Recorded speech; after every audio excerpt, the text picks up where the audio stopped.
There's a little cafe here that we still have yet to eat at. Hopefully one of these days. It's a little New Orleans cafe. But a lot of crazy things have happened out here. So the other tour Beth and I took, including the Whaley House tour, they also go outside and they explore all the grounds. So they explain everything that happened in that house there. Everything that happened in here. I feel like that was like a slave house or something. There's some history there, so we'll have to do that tour. So I don't remember offhand, but there's definitely some craziness that happened there. And then out here at the gardens and the grounds, a lot of crazy things happened out here too. So, but again, that's another fun tour. A lot of information. But like I said, they asked us to come on a weekend that's not like too crazy, so we can get a nice group of participants. Walking through that vortex again right here. It's just, I'm telling you, it's weird. It's just a weird vibe right here. There's something here when you cross through, and if you just kind of do that same thing, kind of waving your hand through, it feels warm. It feels like I'm pushing through something. It's just strange.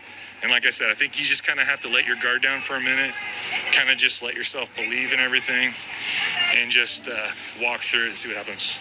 What happened? They're done. But what about Fred's is closed? Yeah. What about Old Town? What did she just yell at? They wanted you to come back? Spend some money? She wants to go somewhere else. Oh. Like 10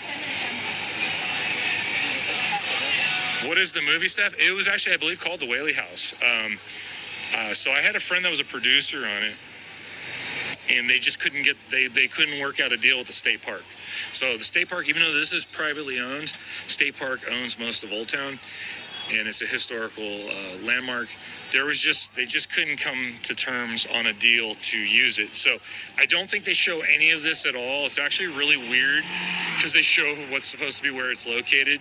And I feel like Beth and I have watched it a couple times just to look for places like Old Town Mexican Cafe and Cafe Coyote, Miguel's, Fred's. Like, these are like long time spots that have been in Old Town forever. They kind of show this. I think they do like a quick, it's less than 2 seconds just to show the front. And then you never see the entire front ever again because they had to rebuild a set somewhere and they were on a shoestring budget. So it's really bad. I think...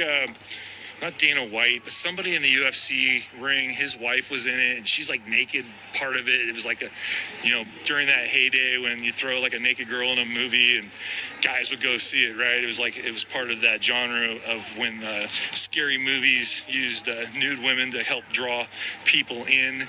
It was like I think it was like late 90s, early 2000s, so it was kind of like in that Baywatch era, right? So she was in it just to be like the sex appeal, had no acting skills, adds nothing to the story, but she, I think, reenacted a scene that was based on something real that happened in that shack in the back. So yes, there's still history there, but the movie itself is kind of a mess.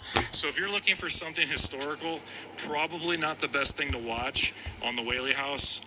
There was a second movie that came out, and I think they had issues as well, and then that production team did something on the Winchester Mystery House and had much more success with that. So they tried, there was something, like I said, the state park or somebody put a roadblock that kind of kept the Whaley House movie from succeeding.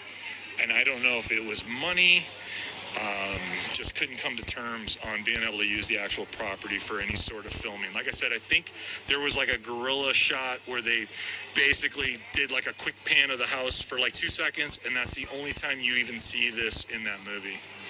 So it's really strange growing up here and then watching a movie that's based on something here in San Diego. You don't see any of the grounds. The house in the back was clearly reproduced somewhere else. And then the other stories, like with Yankee Jim, I think they're in there, but just they kind of like moved things around and told their own story. It was just kind of a mess. But, people watched it. It made a little bit of money. It's not an Oscar-nominated film. Your house is almost 100 years old. That'd be cool. Beth's niece lives in Virginia, and she has a 120-year-old farmhouse.